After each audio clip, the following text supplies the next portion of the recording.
दोस्तों आज हम आपके लिए एक बहुत ही सबक आमोज और खूबसूरत वीडियो लाए हैं जिसे देखकर आप भी इस वीडियो को लाइक किए बगैर नहीं रह पाएंगे, क्योंकि ये वीडियो कोई आम आदमी की नहीं बल्कि माइक्रोसॉफ्ट कंपनी के एग्जीक्यूटिव मैनेजर हेनरी की है। लेकिन दोस्तों वीडियो शुरू करने से पहले अगर आपने अभी तक हमारा चैनल सब्सक्राइब नहीं किया है तो इसे सब्सक्राइब कर दें और वीडियो को लाइक और इसे अपने दोस्तों में शेयर जरूर करें। दोस्तों हेनरी का ताल्लुक अमेरिका के शहर सियाटल से था। वो माइक्रोसॉफ्ट में एग्जीक्यूटिव मैनेजर था। उसने 1980 में जॉर्ज वाशिंगटन यूनिवर्सिटी से कंप्यूटर साइंस में मास्टर किया और उसके बाद मुख्तलिफ कंपनियों से होता हुआ माइक्रोसॉफ्ट पहुंच गया। माइक्रोसॉफ्ट उसके करियर में हेलीपैड साबित हुई और वो दिन दुगनी और रात चौगुनी तरक्की करता गया। वो 1995 में कंपनी में भारी मुआवजा लेने वाले लोगों में शुमार होता था और उसके बारे में कहा जाता था कि जब तक हेनरी किसी सॉफ्टवेयर को मुस्कुरा कर न देख ले माइक्रोसॉफ्ट कंपनी उस वक्त तक उसे मार्केट नहीं करती। हेनरी ने अपनी ये पोजीशन बड़ी मेहनत और जद्दोजहद से हासिल की थी। वो दफ्तर में रोजाना 16 घंटे काम करता था। वो सुबह 8 बजे दफ्तर आता था और रात 12 बजे घर जाता था। हेनरी का एक ही बेटा था। हेनरी दफ्तरी मसरूफियात के बाद अपने बेटे को ज्यादा वक्त नहीं दे पाता था। वो जब सुबह उठता था तो उसका बेटा स्कूल जा चुका होता था और वो जब दफ्तर से लौटता था तो बेटा सो रहा होता था। छुट्टी के दिन उसका बेटा खेलने के लिए निकल जाता था जबकि हेनरी सारा दिन सोता रहता था। 1998 में सियाटल के एक टेलीविजन चैनल ने हेनरी का इंटरव्यू नशर किया। इस इंटरव्यू में टेलीविजन के मेजबान ने ऐलान किया कि आज हमारे साथ सियाटल के सबसे ज्यादा मुआवजा लेने वाली शख्सियत बैठी है। कैमरा मेजबान से हेनरी पर आ गया और हेनरी ने बड़े फख्र से मुस्कुरा कर देखा। उसके बाद इंटरव्यू शुरू हो गया। उस इंटरव्यू में हेनरी ने इंकिशाफ किया कि वो माइक्रोसॉफ्ट कंपनी से $500 फी घंटा लेता है। ये इंटरव्यू हेनरी का बेटा और बीवी भी देख रहे थे। इंटरव्यू खत्म हुआ तो हेनरी का बेटा उठा। उसने अपना मनी बॉक्स खोला, उसमें से तमाम नोट और सिक्के निकाले और गिनना शुरू कर दिए। ये $450 थे। हेनरी के बेटे ने ये रकम जेब में डाल ली। उस रात जब हेनरी घर वापस आया तो उसका बेटा जाग रहा था।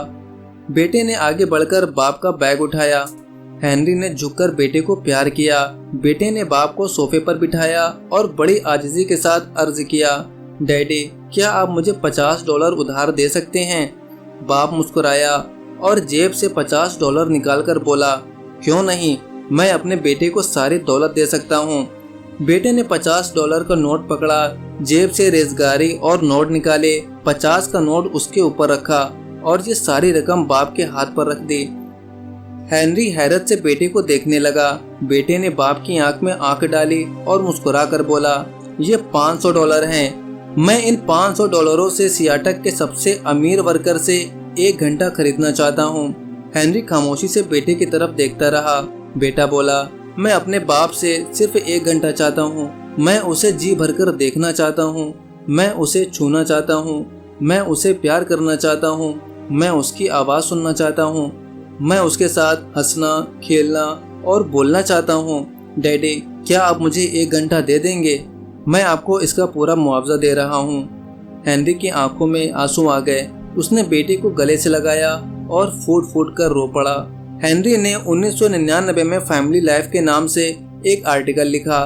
मुझे ये मजमून पढ़ने का इत्तेफाक हुआ। उस मजमून में उसने इंकिशाफ किया कि दुनिया में सबसे कीमती चीज़ खानदान होता है।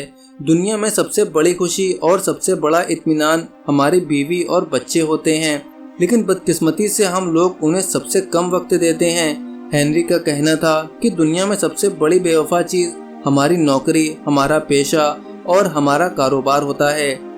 हम आज बीमार हो जाएं, आज हमारा एक्सीडेंट हो जाए तो हमारा इदारा शाम से पहले हमारी कुर्सी किसी दूसरे के हवाले कर देगा। हम आज अपनी दुकान बंद कर दें, हमारे ग्राहक कल किसी दूसरे स्टोर से खरीदने लग जाएंगे। आज हमारा इंतकाल हो जाए तो कल हमारा शोबा और हमारा पेशा हमें फरामोश कर देगा। लेकिन बदकिस्मती से हम लोग दुनिया की सबसे बड़ी बेवफा चीज़ को जिंदगी का सबसे कीमती वक्त दे देते हैं। हम अपनी बेहतरीन तवानाइयाँ इस बेवफा दुनिया में सर्व कर देते हैं। वो लोग जो हमारे दुख दर्द के साथी हैं, जिनसे हमारी सारी खुशियाँ और हमारी सारी मुसर्रतें वाबस्ता हैं और जो हमारे साथ इंतहाई वफादार होते हैं, हम उन्हें फरामोश कर देते हैं। हम उन्हें अपनी जिंदगी का इंतहाई कम वक्त देते हैं। हेनरी की कहानी ने मुझे जिंदगी का एक दूसरा पहलू दिखाया। मुझे महसूस हुआ कि हमारी जिंदगी में दो किस्म के लोग होते हैं। एक वो लोग जिनके लिए हमारा वजूद मामूल की चीज होता है, जो हमें मशीन की तरह समझते हैं, जिनकी नज़र में हम महज एक कारकुन हैं, जो हमें मेज, कुर्सी, टेबल, लैंप, गाड़ी, कलम, कागज, टिश्यू पेपर, खिड़की और दरवाजे से ज़्यादा अहमियत नहीं देते और जो हमारे बारे में कहते हैं इस्तेमाल करो, फेंको और भूल जाओ। जबकि दूसरे किस्म के लोग हमें अपने वजूद, अपनी धड़कनों और अपने सांसों का हिस्सा समझते हैं। वो हमारे लिए तकलीफ बर्दाश्त करते हैं, वो हमारे लिए जुल्म सहते हैं, वो रातों को जागकर हमारा इंतजार करते हैं, वो हमारे वादों को आसमानी तहरीर समझते हैं और जिनकी नज़र में हमारा एक एक लफ्ज़ मुकद्दस और पाक होता है और जो हमारे असल साथी होते हैं। बदकिस्मती से हम लोग पहले किस्म के लोगों को अपनी ज़िंदगी का सबसे कीमती हिस्सा दे देते हैं। हम लोग ज़िंदगी भर दूसरे किस्म के लोगों को फरामोश करके पहले किस्म के लोगों के पीछे भागते रहते हैं। हम बेवफा लोगों से वफादारी निभाते रहते हैं और वफादारों से बेवफाई करते रहते हैं। मैंने किसी जगह अमेरिका के एक रिटायर्ड सरकारी अफसर के बारे में एक वाकया पढ़ा था। उस अफसर को व्हाइट हाउस से फ़ोन आया कि फला दिन सदर आपसे मिलना चाहता है। उस अफसर ने फौरन माजरत कर ली। फ़ोन करने वाले ने वजह पूछी तो उसने जवाब दिया, मैं उस दिन अपनी पोती के साथ चिड़ियाघर जा रहा हूँ। ये जवाब सुनकर फ़ोन करने वाले ने तुर्स लहजे में कहा, आप चिड़ियाघर को सदर पर फोकियत दे रहे हैं? रिटायर्ड अफसर ने नरमी से जवाब दिया, नहीं, मैं अपनी पोती की खुशी को सदर पर फोकियत दे रहा हूँ।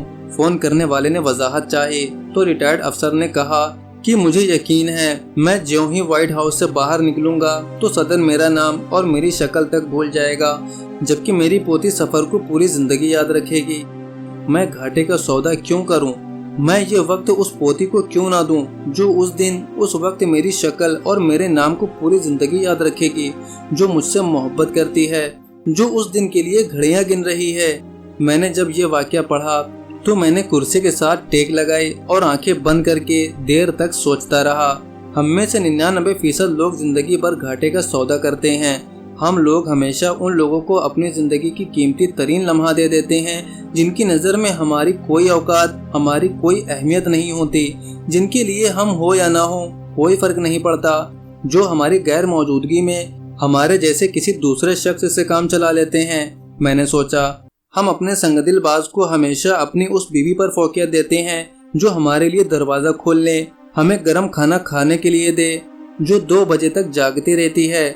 हम अपने बेवफा पेशे को अपने उन बच्चों पर फोकियत देते हैं जो महीना महीना हमारे लफ्ज़, हमारी शफकत और हमारी आवाज़ को तरसते हैं, जो हमें सिर्फ एल्बमों में और तस्वीरों में देखते हैं, जो हमें याद करते करते बड़े हो जाते हैं और जो हमारा इंतज़ार करते करते जवान हो जाते हैं, लेकिन उन्हें हमारा कुर्ब नसीब नहीं होता।